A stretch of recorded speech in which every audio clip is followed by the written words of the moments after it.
हाँ तो प्यारे बच्चों सभी को जय हिंद। आज हम लोग करेंगे जो 12वीं कक्षा की आपकी मैक्रो इकोनॉमिक्स है उसका लेसन नंबर 4। कौन सा है?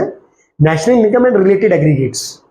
ठीक है, तो ये लेसन में शुरू किया था, इसमें हम लोग कर रहे थे some basic concept related to national income.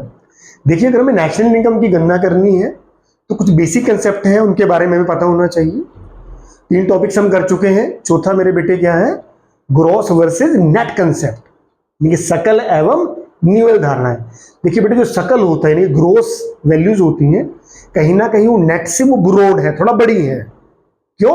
क्योंकि जो सकल होता है उसमें निवल तो शामिल होता है। इसके अलावा जो कंजम्पशन ऑफ फिक्स कैपिटल होती है, यानी स्थायी पूंजी का उपभोग भी शामिल होता है। जो शुद्ध होता है, शुद्ध में बेटे जो स्थायी पूंजी का जो उपभोग होता है ना, कंजम्पशन ऑफ फिक्स कैपिटल, उनको शामिल नहीं किया जाता। ठीक है, तो समझते हैं बेटे क्या होता है ये शुद्ध उत्पाद या आय। नेट वैल्यूज क्या होती हैं? जो सकल उत्पाद होता है, जो ग्रोस वैल्यूज होती हैं। अगर हम ग्रोस वैल्यू में से डेप्रिसिएशन व्यय यानी घिसावट व्यय, जो स्थायी पूंजी का उपभोग क्या होता है, ये घिसावट व्यय होता है।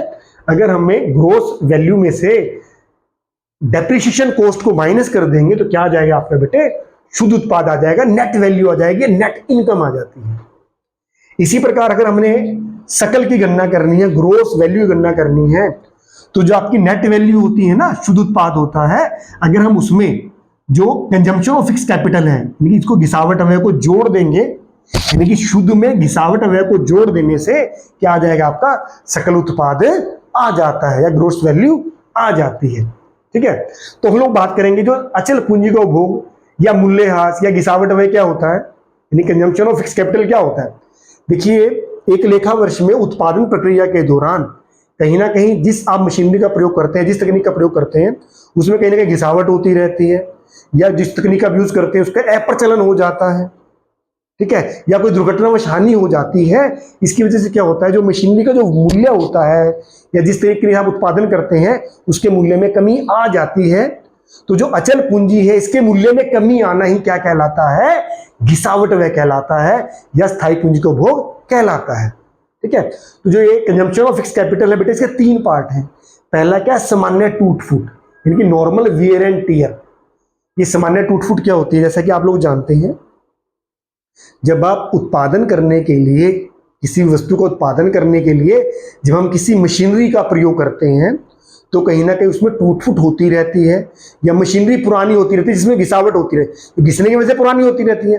ठीक है, तो इससे क्या होता है, जो मशीनरी होती है उसके मूल्य में कमी आ जाती है। ठीक है, तो इसे क्या कहेंगे? घिसावट व्यय कहेंगे या डेप्रिसिएशन कहेंगे। दूसरा पार्ट क्या है घिसावट व्यय का? अप्रचलन, यानी फोर्सिन ऑब्सोलेंस, अनुमानित अप्रचलन। अनुमानित अप्रचलन क्या होता है? देखिए, जैसे जैसे समय आगे बढ़ रहा है तो कहीं ना कहीं बाजार में नई नई तकनीकें बाजार में वस्तु को उत्पादन करने के लिए आती रहती हैं, जिससे जो पुरानी टेक्नोलॉजी होती है, पुरानी जो तकनीक होती है, उसका अप्रचलन हो जाता है। अप्रचलन का मतलब क्या होता है? प्रचलन से बाहर हो जाना। जैसे हम लोगों ने क्या देखा कि कुछ समय तक पहले तक फीचर फोन यूज किए जाते थे। फीचर फोन जो बटन वाले फोन होते हैं ना, उनका यूज किया जाता था।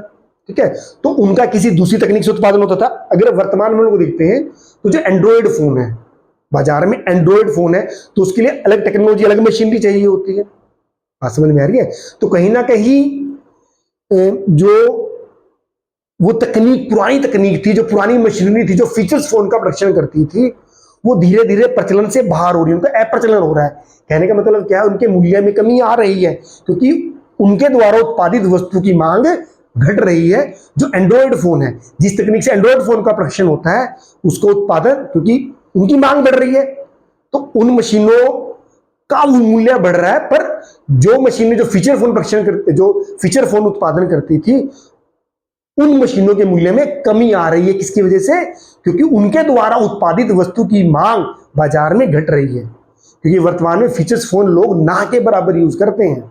ठीक है, ऐसी अगर आप भविष्य में देखेंगे, जैसे हम लोग जो ऑटो मार्केट है, ऑटो मार्केट में हम लोग क्या देख रहे हैं? ऑटो मार्केट में वर्तमान में लोग डीजल कारें होती हैं और जो पेट्रोल कारें यूज कर रहे हैं, पर सरकार धीरे धीरे प्रमोट करे किसको? ईवी को। जो इलेक्ट्रॉनिक व्हीकल्स होते हैं उनको प्रमोट किया जा रहा है। ठीक है। तो धीरे धीरे क्या होगा कि जिस तकनीक के द्वारा, जिन मशीनों